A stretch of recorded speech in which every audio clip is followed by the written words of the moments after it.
Hello friends, welcome to EPG Pathshala. I am Poonam Chawla, an assistant professor with Maharaja Agrasen Institute of Management Studies in Rohini. Today we are going to discuss on the interesting and intriguing subject of theories of learning. The inclusions of the module are, and I'll provide you an introduction with the topic. I'll define learning, followed by learning theories, then implication of learning for instruction, followed by the summary of the module. Let's give you an introduction. Training is the dispersal of knowledge through various means, which include verbal and non-verbal techniques and methods of demonstration to teach and instruct the trainee. Learning, on the other hand, refers to the process of absorption of that information so as to enhance skills and abilities and meaningfully utilize the learning for the purpose it was achieved for. Organizations may use different types of training methods to facilitate employees to enhance their skill set, and in turn the employees tend to perform their job efficiently and successfully. Let's define learning now. Learning is a permanent change that is observed in human capabilities and is not related to growth processes. The learning is in relation with specific learning outcomes, namely verbal information, motor skills, cognitive strategies, intellectual skills, attitudes, cognitive strategies. The verbal information involves knowledge about labels, facts, and bodies of knowledge. Intellectual skills involved concepts and rules. Motor skills include coordination of physical movements, attitudes that conform to combination of beliefs and feelings, and cognitive strategies, and these regulate the process of learning. Learning theories. Let's discuss the various types of learning theories. The various types of learning theories are reinforcement theory, social learning theory, goal setting theory, need theory, expectancy theory, adult learning theory, and information processing theory. The first theory is reinforcement theory. Reinforcement theory states that people are inspired to perform or avoid certain behavior due to the outcomes that have happened in the past from those behaviors. Several processes are associated with reinforcement theory, like positive reinforcement and negative reinforcement. Positive reinforcement refers to the pleasurable outcome from behavior, and negative reinforcement refers to removal of an unpleasant outcome. For instance, an associate of a manager submits a report in time and the manager pats him on the back and acknowledges his effort in completing the work on time. This is an example of positive reinforcement. Whereas if a manager screams on his employees for being late, the employees may tend to avoid such behavior by being on time is an example of negative reinforcement. Slide number 11. It's a diagram you can see. Slide number 12. From the viewpoint of training, reinforcement theory reveals that for learners to gather knowledge, change behavior, modify skills, the trainer must identify which outcome the employee considers positive or negative. It is the job of the trainer to link these outcomes to learners acquiring knowledge or skills or changing behavior. It is imperative to mention that behavior modification is a training method which is primarily based on the reinforcement theory. Social learning theory. social learning theory states that people tend to learn by observing other people, whom they consider to be knowledgeable and credible in nature. This theory states that behavior which is considered to be rewarded tends to be repeated again and again by the people. The model's behavior or skill that is rewarded is adopted by the observer. Thus, from the fundamentals of social learning theory, it can be deduced that learning new skills comes from either experiencing the consequences of a certain behavior or by observing others and seeing the consequences of their behavior. The self-efficacy of the person also has an impact on the process of learning. The social learning theory states that there are four processes which are associated with learning, namely attention, retention, motor reproduction, and motivational processes. The process of attention states that a person may not be keen to learn until he is not aware of the model's performance. Therefore, the trainee or the learner must be aware of the important aspect of model's performance, and the model must be credible and trustworthy.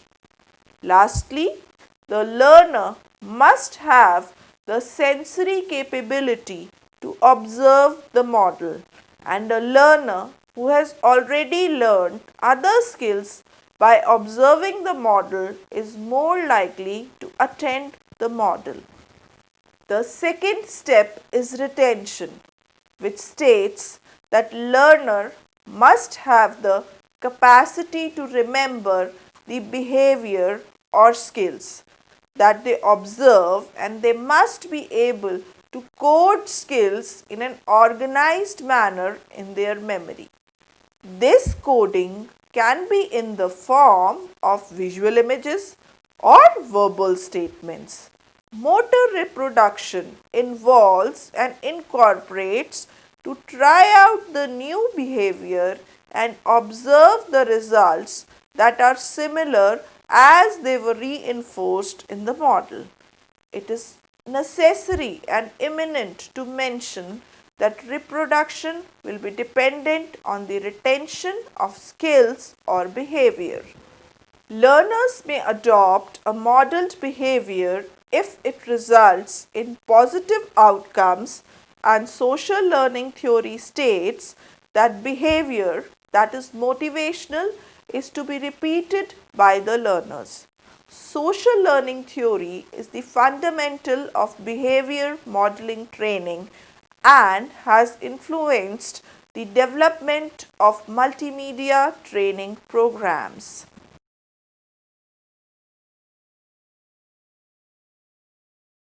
Goal setting theory. The goal setting theory states that the behavior of an individual is the outcome of the individual's goal and objectives. The goals of an individual have an influence on the person's action by directing energy and attention and motivating the individuals to develop strategies for goal attainment. These objectives highlight high performance only when people are committed to the goal, and employees may be less committed to the goal if they think it is too difficult to achieve. The goal setting theory enforces that it can be an integral part of the training program design by providing trainees challenging goals and objectives to achieve. The lesson plans prepared for training are also goal-oriented in nature, as they start with some goals in mind and provide information regarding the expected action of the learner. Need theories. Need theories are a thoughtful expression of importance individuals place on certain outcomes. Need is defined as a deficiency that an individual is experiencing at a certain point of time, and it is the fulfillment of that need that enforces an individual to behave in a certain manner and satiate that deficiency. Elderfors and Maslow's need theories focus on physiological needs, relatedness needs, and self actualization needs. They stress that people start from satisfying their lower order needs, and once they are satisfied with their lower order needs, they move to the next set of needs, that is their higher order needs. Although Elderfer constituted that if the higher order needs are not satisfied, the individuals may refocus on the lower order needs again. But Maslow do not support his viewpoint. On the other hand, if we look at McClelland's need theory, it puts limelight on the need for achievement, affiliation and power, wherein achievement refers to attaining the standards of excellence which are self-set by the individual. Need for affiliation refers to developing cordial relationship with other individuals, and need for power defines the urge to gather responsibility, influence and reputation. It can be deduced from the need theories that to motivate trainees to actively learn, the trainers must identify the unfulfilled needs of the trainee and convince them that the objectives and content of the training program shall help in fulfilling those needs. Expectancy theory. The expectancy theory proposes that the behavior of human is based on three factors, namely expectancy, instrumentality and valence. For instance, in expectancy theory, a belief to perform a certain behavior is linked to a specific program. For example, attending a training program, which may be the expectancy of the trainer, may lead to better performance on the job, which is considered the outcome, and valence refers to the value people attach to that outcome. It is the value of the outcome which will make people choose a certain kind of behavior. An example of expectancy theory can be attending a training program may lead to salary increase, and the incumbent attaches great value to a salary increase. In such a case, most learning is liable to happen. Information processing theory. The information processing theory focuses on the internal processes that happen when the training occurs or when the training content is analyzed by the trainee. This theory states that information gathered by the learner is subjected to variety of transformations in the human brain. This information processing starts when a message or stimuli, let's say sound, smell, touch, visuals, is sent from the environment and is gathered by the receptors, that is your eyes, ears, nose or skin. This message is then stored in the short-term memory and furthermore coded for storage in the long-term memory. Whenever a search process occurs in the memory during which a response is organized and the response generator organizes the response telling them what to do, and this what to do is in terms of learning outcomes in training, which can be seen as a verbal information, cognitive skills, motor skills, intellectual skills, and attitudes. The last loop is the feedback, which tells us trainee about the effectiveness and evaluates the response of the program. A positive reinforcement of the response leads to storage of the response in the long term memory and leads to repeated behavior if required in similar situations. Adult learning theory. This theory emerged while analyzing the need for a theory which addressed the issue of adult learning. It is evident from the discussion that most of the theories and educational institutions that have developed them have the purpose of educating either children or youth. Pedagogy here refers to the art and science of teaching children and has been on the forefront in the theory of education. The pupil are considered to be passive receiver of directions and content and do not offer many experiences that might serve as resources in the learning environment. Thus, realizing the constraints of the formal education theories, psychologists developed andragogy, which is referred to as the theory of adult learning. Noyles has made seminal contribution in the field of adult learning and has developed several assumptions. Those assumptions are: number one, adults have the need to know why they are learning something. Secondly, adults have the need to be self-directed. Third, adults may share more work-related experiences into the learning situation. Fourth, the approach of adult to learning is problem-centered. And fifth, adults are motivated by extrinsic as well as intrinsic motivators. It is necessary for trainers to be aware about the adult learning theory.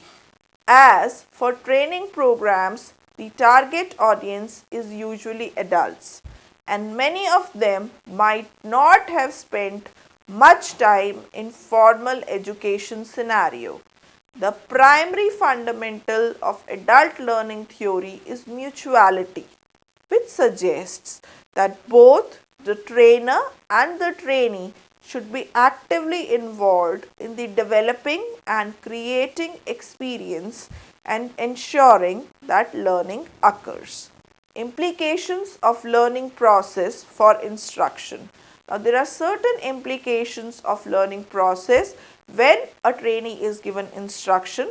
Those implications are: number one, instruction refers to the trainer's manipulation of the environment in a manner to facilitate trainees learn, to impart meaningful learning criteria which should be fulfilled to enhance learning and also facilitate the learning process. The first and foremost criteria is that the employees must know the reason behind their training program. That is, they must be aware of the objective of the training program. The objective defines the purpose and the consequence of the training program. A good objective statement must explicitly state what the employee is expected to do, the quality of performance, and lastly, it must mention the conditions under which the trainee is expected to perform. Secondly, good instruction that facilitates training must have meaningful content. To enhance the meaningfulness of the training content, the message should be presented in terms of concepts, constructs, terms, examples which are known to the trainee, and its content should be certainly in relevance and consonance with the workplace. For instance, highlighting the success of formal trainees and integrating training with the goals of the organization. Thirdly, the employees must be provided with opportunity to perform the learned task so that they achieve proficiency in doing that task. The practice must be relevant to the training objective, and it is necessary to have a balanced mix of practice and examples for better results. Fourthly, the employees must commit the training content to memory, and to create long-term memory training program, it must be explicit in nature so that it becomes an immemorable part of the memory. Many trainers use the idea of concept maps to establish relationship amongst ideas. The trainers in this case must remember the trainees learn through observation, experience, and third, social interaction. Lastly, the trainees must be provided with feedback about how efficiently they have met the training objectives. To be effective, it is necessary that feedback should be provided early and should focus on relevant behavior of the trainee. However, I must say that this is not an exhaustive list of activities to facilitate training, but it certainly acts as a guide to facilitate and make learning meaningful. Summary.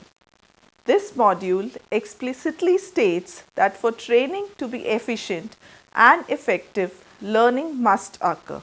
The module intensively defines learning and focuses on the capabilities that need to be learned. The chapter also throws light on various theories of learning like reinforcement theory, social learning theory, and goal setting theory. Also, it takes into consideration the information processing theory.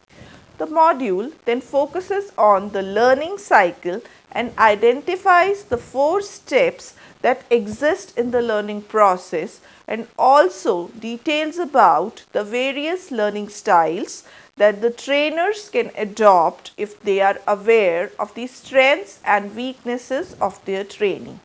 Various questionnaires have been designed to assess the learning style of trainees, with Kolb's learning style inventory being the most famous of them. The next section of the module discusses the various factors that must be considered to make the learning process more effective. Like trainees must be aware of the training objectives, they must be provided with meaningful training content, and must be provided with the opportunity to practice what is being learned. And effective feedback also facilitates the trainee to assess his learning capabilities and help him focus on relevant behavior. Thank you. I hope you understood the module well.